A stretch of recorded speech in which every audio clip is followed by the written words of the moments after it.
We are continuing now with Esoteric Astrology Adventure number 121B, and we're on page 463, and we've been looking at the important diagram, I suppose on page, where is it, 460 or so?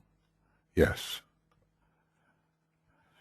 This diagram, which graphs the relationship between the three divine aspects, beginning with the emanating point, creating a receptive point, and then a magnetic center, and finally an embodiment for all of those energies, and the return of the energy to the receptive point, which becomes downwardly receptive, and re-energizing of the magnetic center, which comes into ever deeper rapport with the receptive center. So this responsive center here, responsive center and the receptive center, and then returns everything that has been gained in the lower worlds to the monad or emanating center. This is an archetypal process, and DK tells us it operates for the human being, for the planetary logos, for the systemic life, the solar logos, and for greater beings still, cosmic beings, and so forth. This particular diamond and its flows are descriptive of the way energy descends and returns over great periods of time, even in the case of the human being, relatively a great period of time, compared to the span of its life in any one incarnation. So DK is telling us here that it must be noted by the student that the masses of men express downpouring energy from the magnetic center. Their rightful trend is at present downward into physical manifestation and experience, and they are not treading the path of return. Whoop, planet of origin? No. Path of return. Even though archetypally and in terms of purpose, all sides of the triangle are simultaneously functioning, especially the upper triangle, in the eternal now, as DK says, from the perspective of the logos who sees the end and the beginning as one. Yet in time and space and in our developmental process, there are some people who are involved strictly with the creation and recreation of the personality from the magnetic center. They are on the clockwise wheel, and their objective is experience in the lower three worlds. Their objective is not yet return. They have not experienced the reversal of the wheel. And, you know, if you're looking at this diagram, this particular arrow from the distributing center towards the evocative center again represents the reversal of the wheel. Of course, in a way, the downward pointing arrow is still operating, and a man is, from the wheel analogy, turning in two directions simultaneously. Not yet in all directions simultaneously. But there's a rending process as flows of energy are counteracting each other. And sometimes with a fourth ray type, you really see this in a pronounced way. You see as St. Paul described, a condition of wretchedness in which the aspirations are countered by instinctual attractions, which would carry the man deeper into form. But that is not the case once the wheel has finally been reversed and when the initiatory process has made it possible to clear the myopic, glamorous, and illusory obstructions. Aspirants and probationers express responsiveness to the pull of the evocative center. Their urge is towards the path of return. So it's a double thing that's going on here. The evocative center is urging a return and magnetically attracting, and at the same time it's invoking the immersed consciousness, immersed in the dense physical vehicle, which in evocative response to that invocation is aspiring. So another thing that we're not really being shown in this triangle is that in a way there is a process, there's a return arrow here in a way, as the influence of the receptive center descends towards the embodiment of all these qualities in the distributing center. This is what DK seems to be saying. It's responsive to the pull of the evocative center. How should we describe that pull? We can ask, should this pull be expressed as a downward pointing arrow, or is the upward pointing arrow sufficient to indicate both the pull and aspiration? Well, what happens is that the solar angel, once the fifth petal process is begun, begins to turn its meditative attention towards its shadow, its instrument, and there is an upward pull. And this invocation that is going downward, as invocations can go downward as well as upward, stimulates a response in the qualified personality to reach towards the source of the pull. And there is an urge within them, probably ultimately stimulated by the spirit, which will not tolerate being other than it is for long. Their urge is on the path of return. Accepted disciples and initiates express interplay along the baseline between the evocative and magnetic points. So what becomes clear is that DK has not really drawn this diagram in such a way that all the dynamics involved in all stages of the process are shown. Some of them are shown, but that interplay along the baseline could easily be shown as a returning arrow. But it would be confusing if we put this in here unless we connect that returning arrow with a particular stage of development, namely accepted discipleship. So let's just say that this may require a returning arrow, giving a rapport or increasing rapport with the soul, or receptive, evocative force center. So the aspirant reaches upward and has not yet achieved any kind of level where there can be constant interplay with the evocative center, the center of crisis. But the accepted disciple and the initiate has achieved a kind of level in which soul infusion is possible.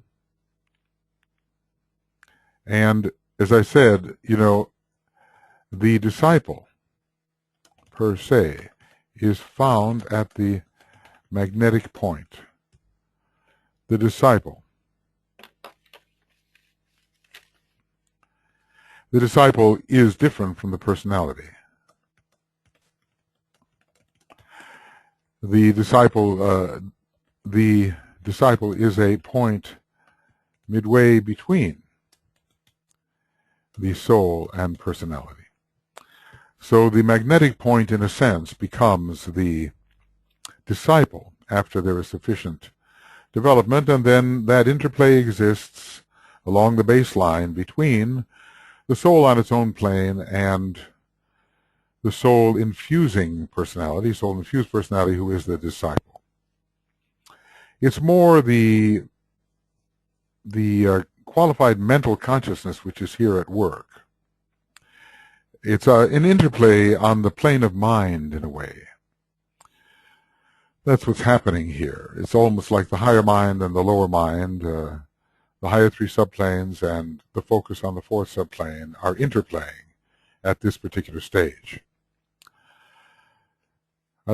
Yes, higher initiates and masters utilize and express the energy blended in the magnetic center. They are returning or responding to the emanating center. Well, let's just say that even advanced disciples are attempting to do this, but the higher initiates and masters are actually working along that line of return. And I suppose, again, there could be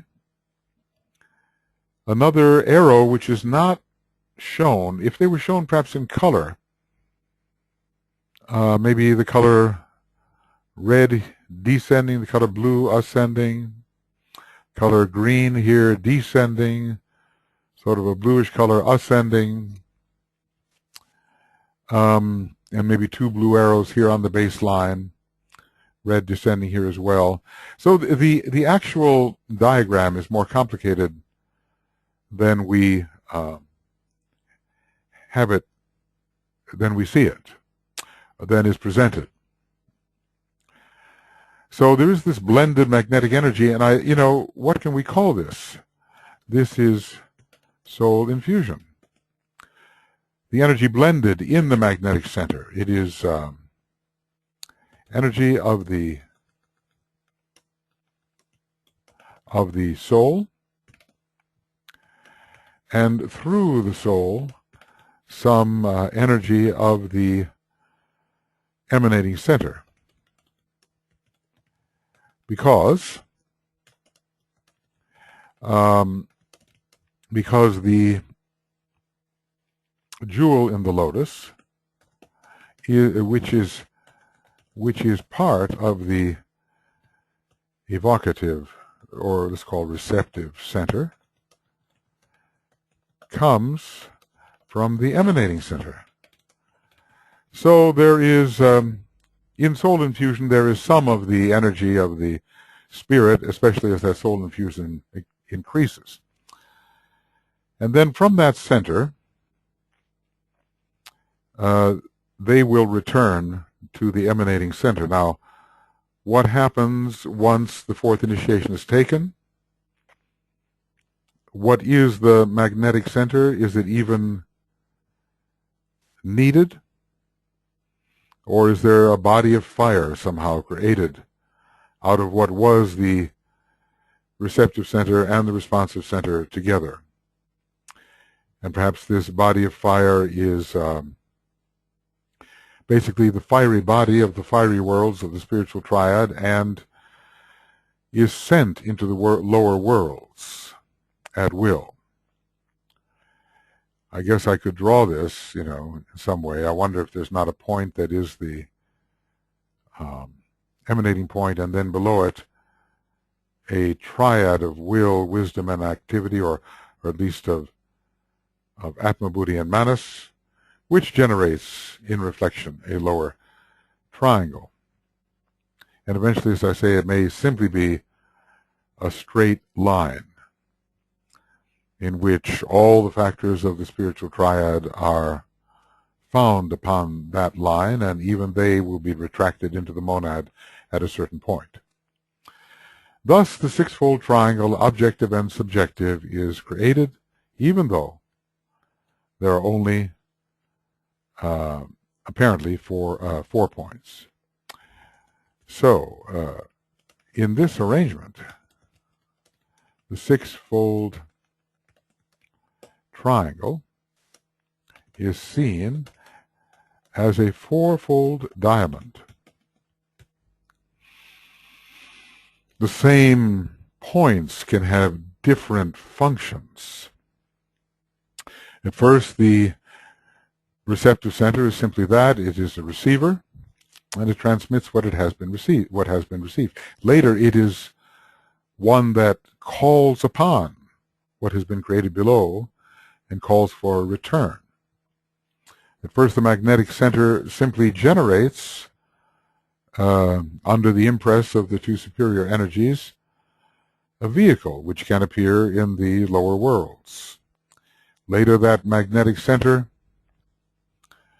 is a means of return, reaching towards the emanating center, but of course in full awareness.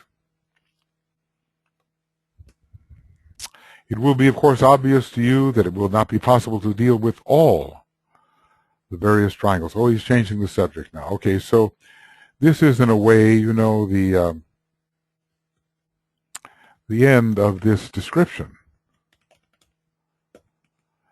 of the interrelationship of the 3 points and their relation to a 4th and manifesting point. And this he has already discussed in some significant sense. We will see some of the triangles with a triangle hovering above a lower point.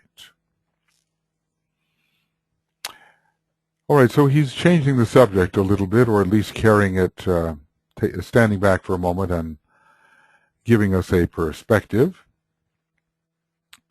that it will be, of course, obvious to you that it will not be possible to deal with all the various triangles of energy which are effective on our Earth, and which, incidentally, affect humanity exhaustively.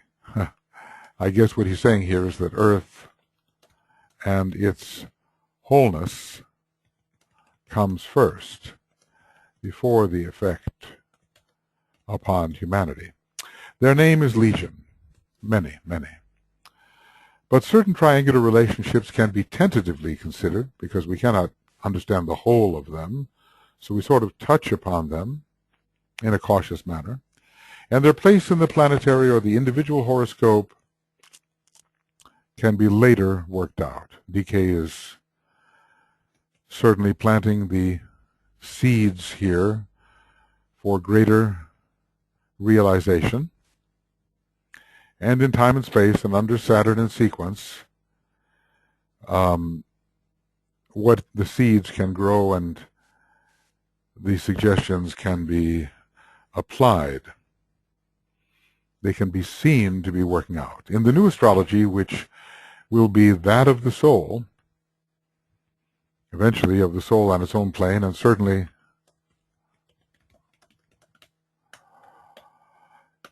own plane, and eventually then of the, and now of the soul as it expresses through the personality. In the new astrology, which will be that of the soul, the paramount consideration of the 12 houses, which are now of such importance, will be less emphasized, though it doesn't say they will not be emphasized, but at least less emphasized. And the consideration of the 3 crosses will emerge in their place, because we will be dealing with consciousness first. We will be dealing with consciousness. And then with being as it expresses through consciousness. So the houses are more material areas of expression. They are more objective. They have to do with circumstances, not just on the physical plane, but on other planes. And the crosses have to do with the energies which sometimes generate those circumstances or work through them.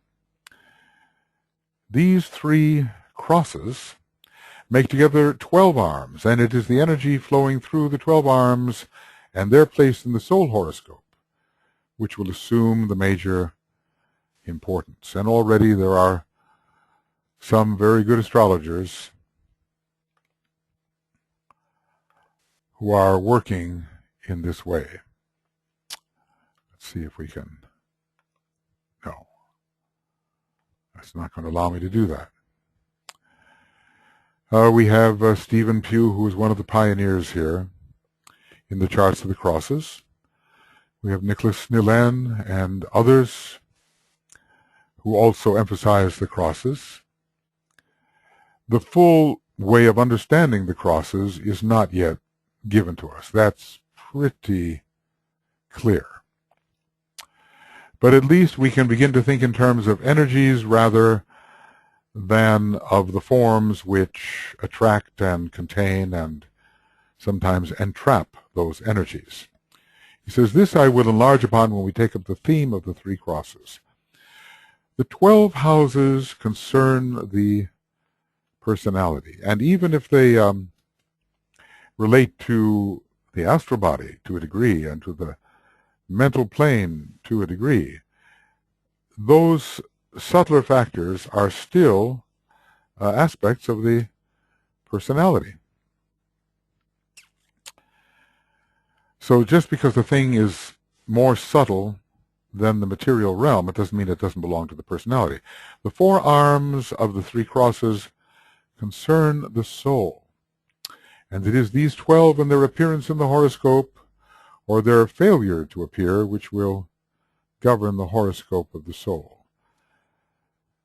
Well, what does it mean by failure to appear? I mean, we don't necessarily have all the...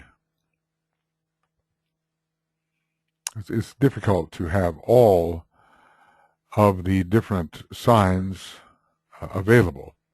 I suppose the ideal horoscope somehow, finally, is to have all the signs of the zodiac active with the ruling planet in each one of the signs. I'm not even sure that that's even possible astronomically. I haven't worked that out, but that would be the archetypal condition. Someone in whom all four arms of each cross were represented. But of course, according to the ray of the individual and the status, different crosses will be more important than others. So in the case of the high initiate, the cardinal cross would be most important, and for the disciple, the fixed. And then for the average individual, more the mutable cross. But it's not so cut and dried and not so easy. So the 4 arms of the 3 crosses concern the soul, or at least the soul as it expresses in incarnation. And these 12 arms and their appearance in the horoscope, or their failure to appear, it is these which will govern the horoscope of the soul. It's so difficult when he says horoscope of the soul, because does he mean that ongoing consciousness within the causal body, or does he mean that consciousness as it is immersed in particular vehicles and circumstances in the lower 3 worlds in any one incarnation?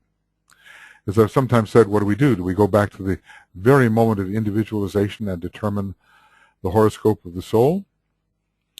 Or do we look at those particular points when, as subsidiary points, when new root races were entered, or new sub-races or branch races were entered? These are all perhaps subsidiary horoscopes of the soul.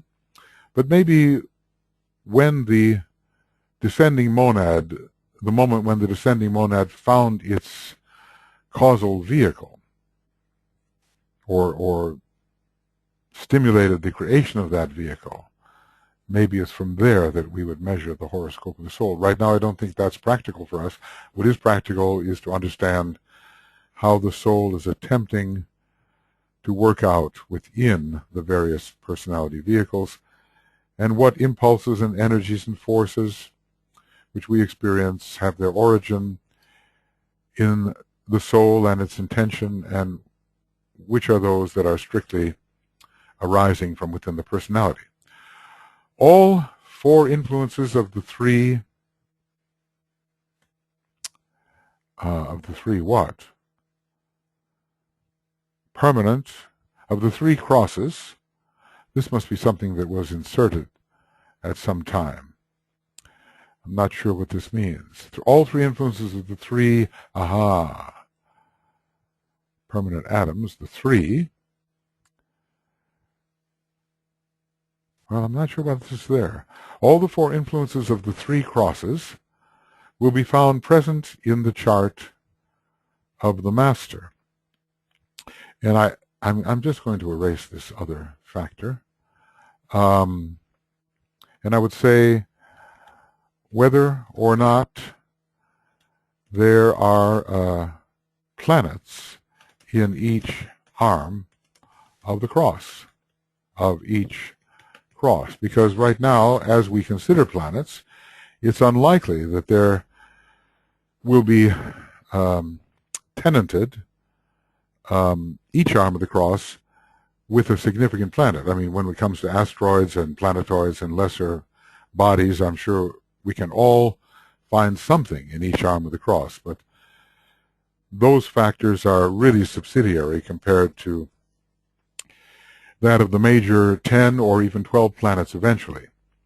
Therefore, an indication of which constellations are primarily related to the unfoldment of consciousness and to the evolution of spiritual understanding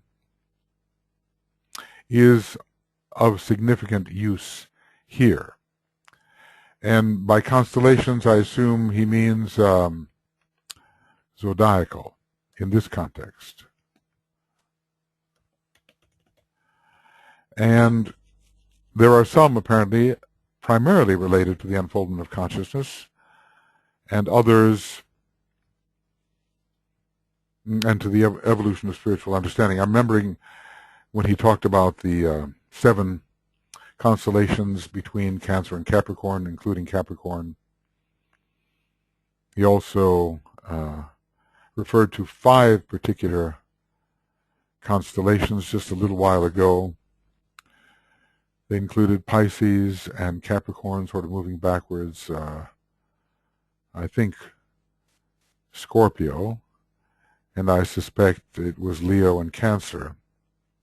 And then all the others had a more planetary significance. He frames and reframes the function of constellations from different perspectives at different times. The same constellation can play a different part in a different grouping of constellations. But he seemed to talk about 5 that were particularly related to the unfoldment of human consciousness. I don't want to go back now and start looking through this. It's in one of the earlier programs. But now he will develop this subject. We're looking for the constellations, which ones are primarily related to the unfoldment of consciousness. But when you think about it, you know, Cancer has everything to do with the individualization moment, and so does Leo for that matter, but then the development of self-consciousness is followed. Then the growth of soul consciousness proceeds and is fought out in the sign Scorpio, and soul consciousness achieves a triumph in Capricorn, and then in Pisces it becomes the consciousness of the spirit and the saviorship, or the complete dedication of that which was created to a world purpose, to a much larger purpose, much larger than that of the sustainment and aggrandizement of the individual. Well, as I say, you know, when we look at a constellation, we can't say it's only one thing. It will be found in different groupings. And in these different groupings, in these combinations and permutations, constellations will play different roles. And, you know, keeping some of these in mind is the important thing. You know, as I said, Well, um, he talked about uh, Cancer, Leo, Aquarius. There's a triangle. It has a lot to do with the unfoldment of human consciousness, because we have the mass consciousness leading to individual consciousness and finally to group consciousness, which develops its own kind of universality as it moves into the sign Pisces. But that is one important triangle. And we have, you can begin to pull these triangles together and find significance. Look at Leo, Scorpio, and Capricorn, for instance. Here is the growing individual, growing as a powerful personality, but also one who is beginning to tread the path of initiation, and then all of that is tested out. And the lower ego is put to death in the next sign, Scorpio, which makes it possible for the higher ego to ascend to the mountaintop, or to the human being under the influence of the higher ego to ascend to the mountaintop and to achieve the triumph of the soul. DK has given us enough descriptors, simple descriptors of the different astrological factors, so that if we were to look at various triangles, we might be able to determine their function.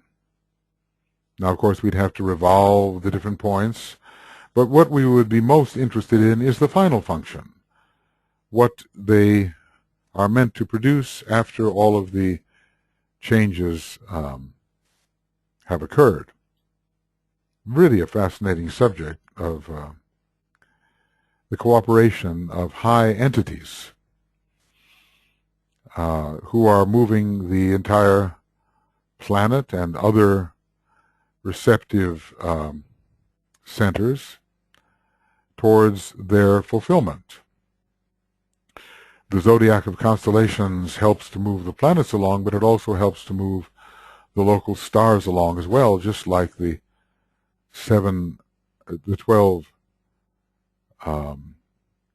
parts of the heart and the head center, each one of them representing one of the signs of the zodiac, can be seen to be influentially directing the lesser centers. So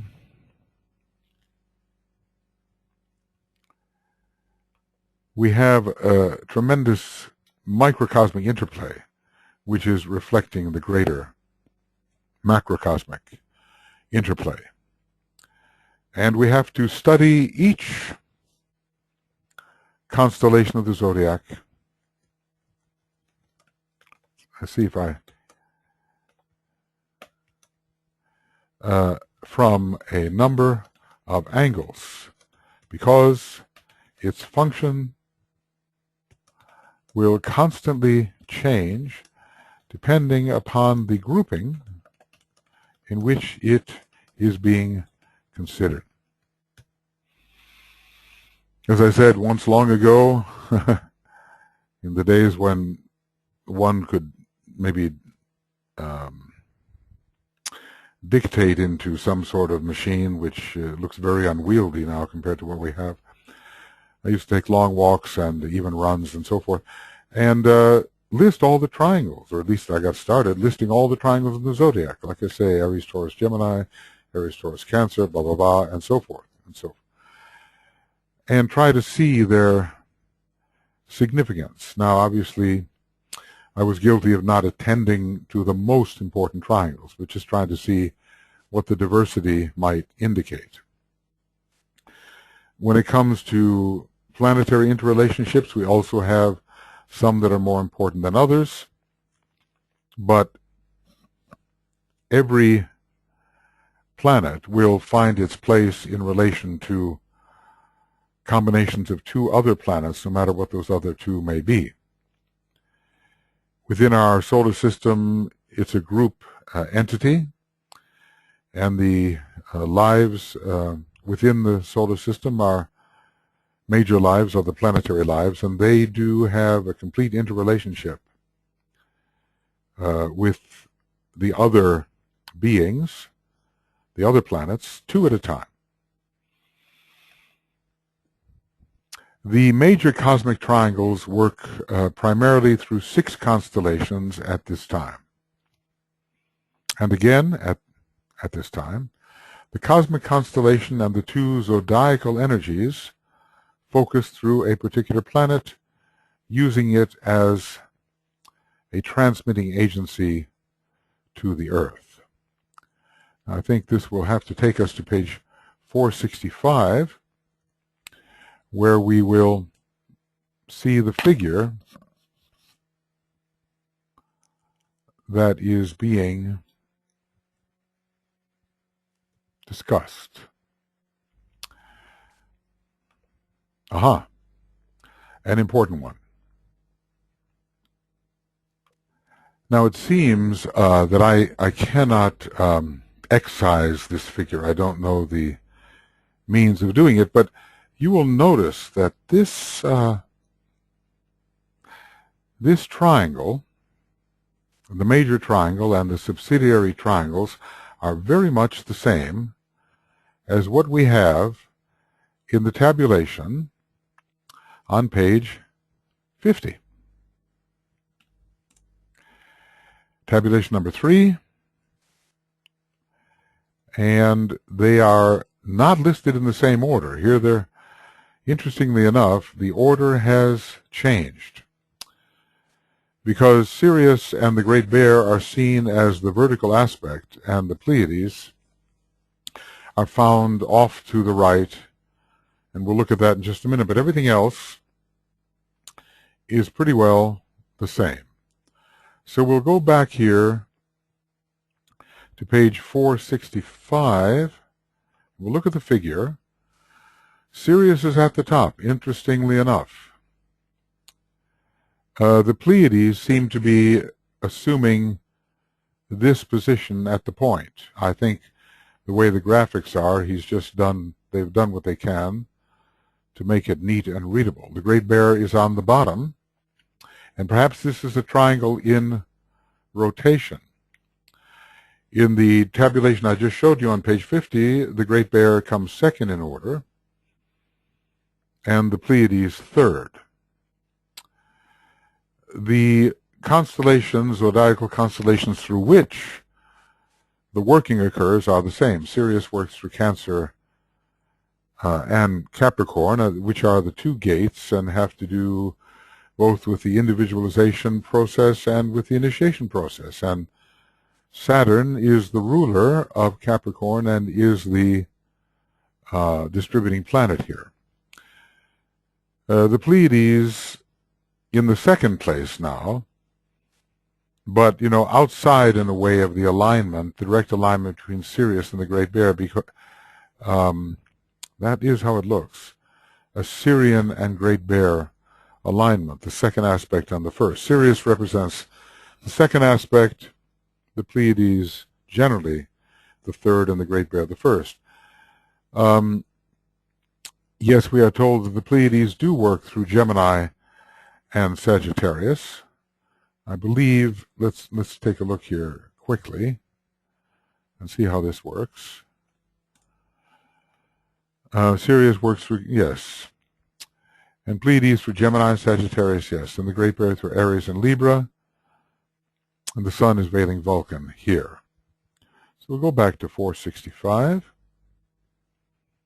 It's the best way I can do it because I can't excise that. The Great Bear works through Aries and Libra. And the Sun, it doesn't say veiling Vulcan, but we assume that that is the case. So the initiatory, the higher initiates seem to be concerned with this triangle of Aries, Libra, and the Sun, the disciples with Gemini, Sagittarius, and Mercury, and those of lesser degree and average man with Cancer, Capricorn, and Saturn. I probably discussed all this long ago when I first entered that page 50, and now we're on page 465. It's a long time ago. but we'll see if anything additional usefully can be added. The major cosmic triangle works primarily through 6 constellations at this time. The major cosmic triangle. Now, this is interesting because we just had 3 constellations at this time. And I want to put that in. When we studied the 18-fold chart, we had the 3 major constellations working through 3 zodiacal constellations. We had them working through the Great Bear, Pisces, and Capricorn. In this series, Capricorn is included. Pisces is not, and Leo is not. So we're being told something different, but probably in a different context. The major cosmic triangle works primarily through 6 constellations at this time, and again at this time, the cosmic constellation and 2 zodiacal energies focus through a particular planet, using it as the transmitting agent to Earth. So the cosmic constellation are Great Bear. Well, let's put them in order, how he does it. Sirius, Pleiades, Great Bear. And as we've seen, Sirius works through Cancer and Capricorn. Pleiades works through Gemini and Sagittarius. Great Bear works through Aries and Libra. And here for Sirius, it's finally Saturn, which is actually one of the 3 planets which does distribute the Sirian energy. Very connected with the Sirian law of karma, isn't it? Although both Uranus and Neptune are added as distributors. Pleiades is working through Mercury. And we saw that earlier in the triangle that was in the 18-fold chart we've been studying extensively, because there was a Pleiades-Capricorn-Mercury connection. So even though we have 2 other arms of the mutable cross, Gemini and Sagittarius here, and not Pisces, Mercury is still the planet. So is still the planet, as was the case in the 18-fold chart.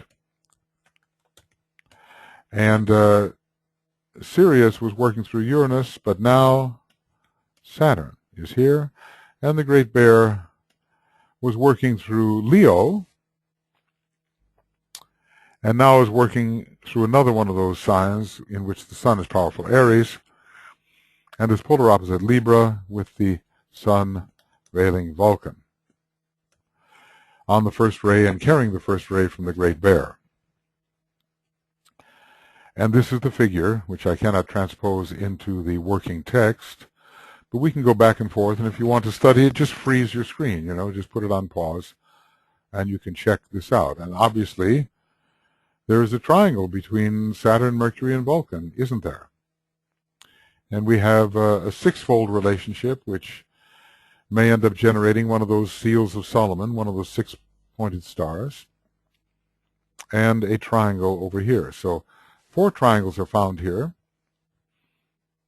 And if we include the triangle that may appear here between Saturn, Mercury, and Vulcan, namely a 3rd ray, 4th ray, and 1st ray triangle, we have yet another. So we have looked at the figure. These 6 influences, what are the 6?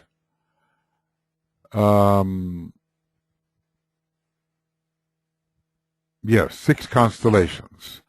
Those are the influences. These 6 influences, and let's call them the 6 constellations, aid greatly in the development of self-consciousness,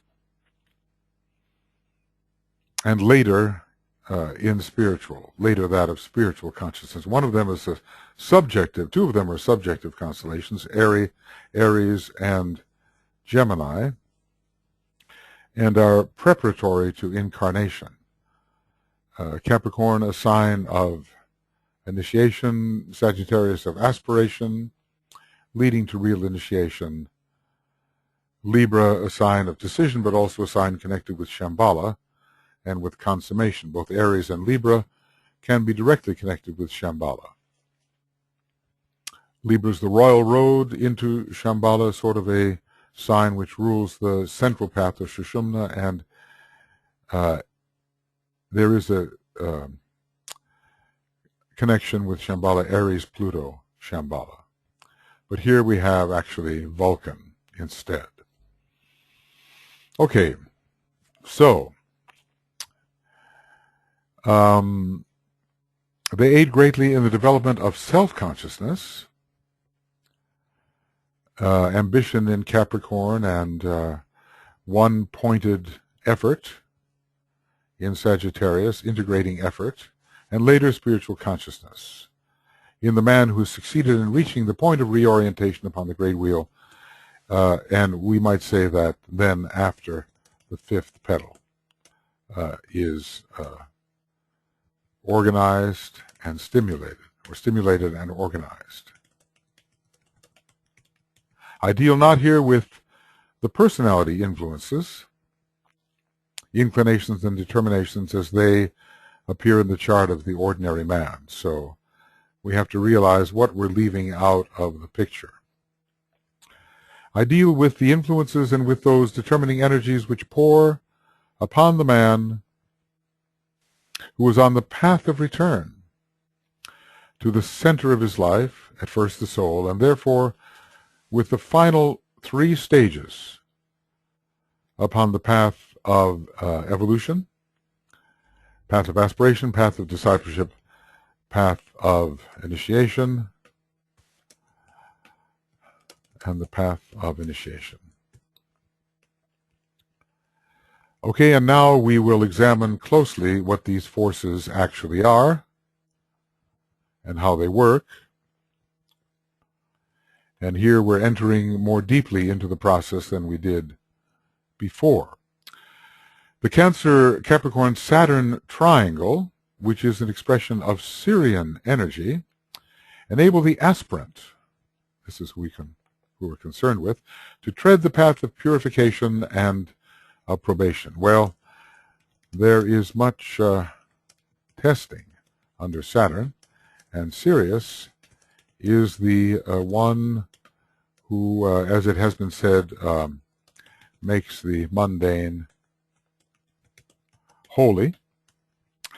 And also, Sirius is the purifier. Now, the energies coming out of Shambhala, in a way, can be considered to be purification, destruction, and organization. Sirius is the great scorcher, the purifier, the one who burns away all that is impure, all that is evil. There is no evil, we have been told, as we understand evil, within the sunshine of that greater sun. These energies focus and qualify the energy of the great lodge of the Most High in that distant sun. And now the Most High is not anymore Sanat Kumara. It's something more. Sometimes Most High is called Sanat Kumara, but that's in the planetary context, not SK. The Most High is qualified as the great lodge of the Most High. Probably it is the one about whom is our local Most High Lord. But there is a great being, of course, working through Sirius. But the superlative is used here, the word most, so perhaps within the context of the seven solar systems, Sirius might be considered the most high, but within the context of all those cosmic logoi, it is not. Those cosmic logoi, which are chakras in the one about whom not may be said. They pour through the hierarchy upon the mass of men, mass, because that's Cancer. Cancer, the mass. Okay, not black. And enable the unit of the mass to isolate himself and turn his back upon the past. And that isolation will be an integrative process, a self-determining, self-directing process under Leo. And turn his back upon the past and find his way onto that section of the path where he learns to feel. Leo has so much to do with sensitivity. And Sirius is cosmic Kamlamanus. So instead of a hardened individual, as some Capricornian types are, the feeling of Cancer will be there. And there is a sense concerning Cancer, let isolation rule, and yet the crowd exists. But we're talking about an isolation in individuality. Isolated individuality, isolated identity, and finally isolated unity. Let's see where those are found and which is which.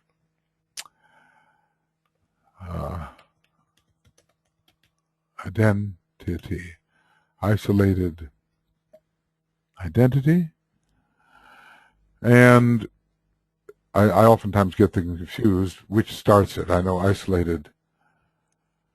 Between the stages of isolated individuality and isolated unity lies one of isolated identity. I'm just going to... it is the stage... With this stage we are concerned and its esoteric implications. Isolated unity describes the stage which the masters reached. Isolated individuality is the disciple, and isolated identity with the soul is that of the disciple up to and including the third initiation. So that is important in discipleship in the New Age. Volume 1, page 717. I kind of want to put that in. Dyna 1, 717. Okay, so he isolates himself, but I think not in the sense yet of isolated identity, but more in the sense of something a little less than isolated individuality. Anyway, he begins that process of isolated individuality, and he can turn his back on the mass. So it's almost like when you look at this diagram, you get an intervening sign of Leo, moving from Cancer to Leo to Capricorn. And I may have mentioned that triangle, maybe not, but it shows three stages of consciousness: the mass, the individual, and the one who is initiate and who has entered into group consciousness. The Capricornian consciousness on the higher turn of the spiral is group consciousness. On the lower turn, it can simply be isolated ambition. So we'll keep this, try to keep that in a good place.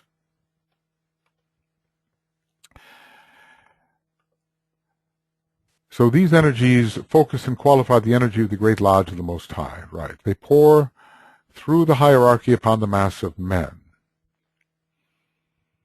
Cancer, the mass. And eventually they make it possible for the individual, because let's just put it like this. Feeling is necessary if there is to be group consciousness. Otherwise, we remain unaffected, and what happens to others is not as if it happens to ourselves. Then we have Gemini, Sagittarius, Mercury, which is the expression of the Pleiades. So this last one has been the mass of men. The mass of men. We could also perhaps relate it to aspirants, but DK seems to be taking a slightly different arrangement here. Gemini, Sagittarius, Mercury, which are expression of the Pleiades, enable the probationary disciple, yes, to pass on to the path of accepted discipleship. So perhaps what we're doing here is under Sirius, Cancer, Capricorn, Saturn, we're moving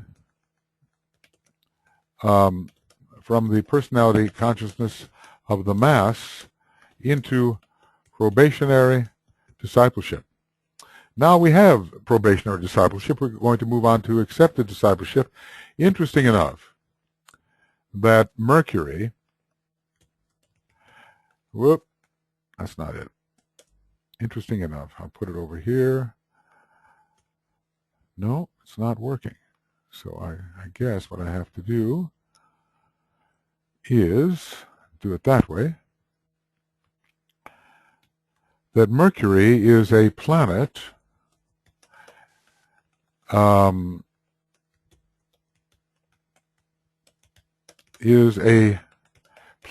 discipleship with Saturn. And what have we got mentioned so far? We have Mercury, we have Saturn and Mercury, we have Sirius and the Pleiades. In this case, the Pleiades is outward and is not on the direct line from Sirius to the Great Bear.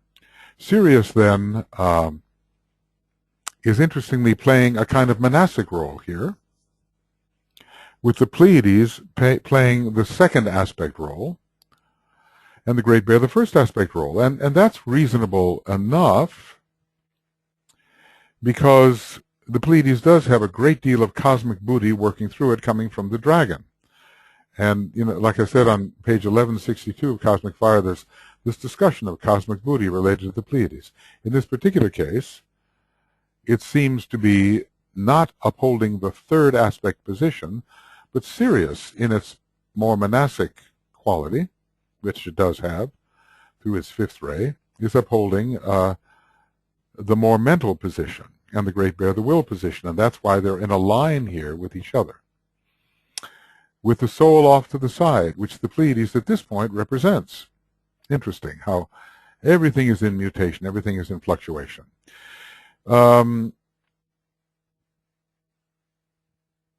Whoops. Okay. Now I know I just copied this, and it comes from a different place altogether. So I don't want it to be part of this show. Accepted discipleship. Okay. Now going back to the document, it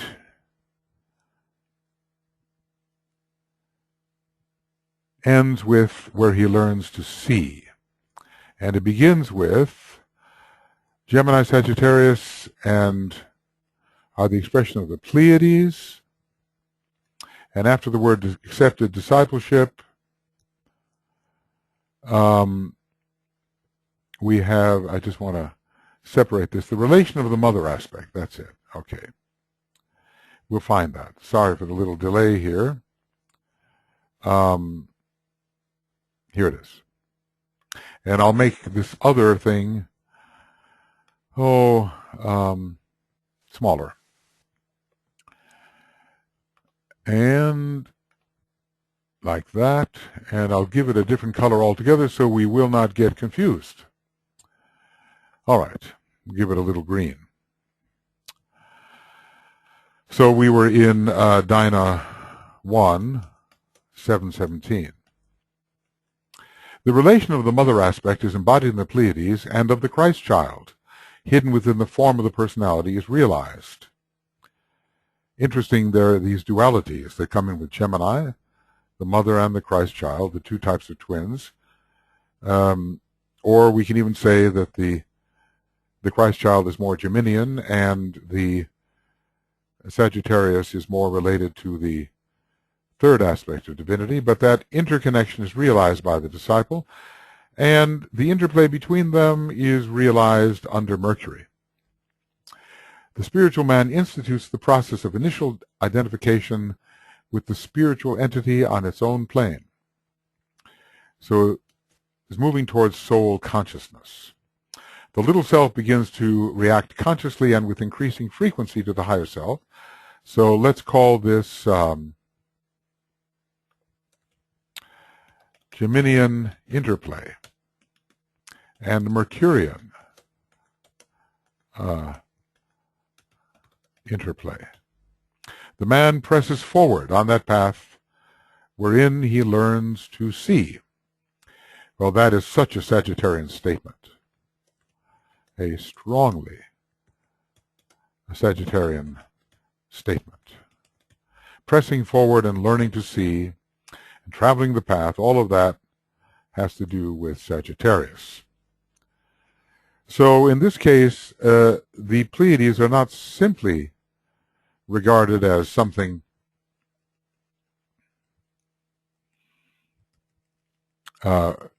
which concerns the third aspect. No, there's more to it. The second aspect is included, and when you really look at the Pleiades, they are a strong blend of the second and third aspect. They may play the role of the first aspect to our local cosmos system, and to what extent the first ray may be involved with them, I don't really and fully know, but there's no question that representing the Deva kingdom as they do, they have a strong second aspect, third aspect, and second aspect, just as the Deva kingdom does, with man somehow combining the second and the first. I have all that in my Cosmic Fire commentaries. It's hundreds of pages. One would just have to find it, which could take a whole day. So you just have to take my word for it here and look up in Cosmic Fire about the different aspects that concern the Deva kingdom and the human kingdom. All right, we have reached another point, and this is the end of Esoteric Astrology number 121B. I think that's as far as I'll take it for the moment. 466. And beginning, burning ground indeed, beginning Esoteric Astrology Adventure number 122A on page 466. And maybe when I come back, I will review this section on the Pleiades and through Gemini and Sagittarius, but the path is at work. Now, we could be thinking that the first one deals with the probationary path, the second with the true path of discipleship. Interestingly, maybe only for the accepted disciples, Saturn and Mercury are the two rulers, but we are talking about going onto the path of discipleship, all the disciplines required to be applied by the one on the path of probation, leading to the illumination of the path of accepted discipleship. And now we'll deal with initiation.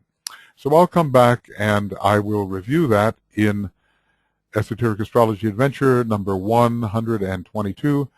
And meanwhile, farewell. We'll see you shortly. Okay, bye-bye.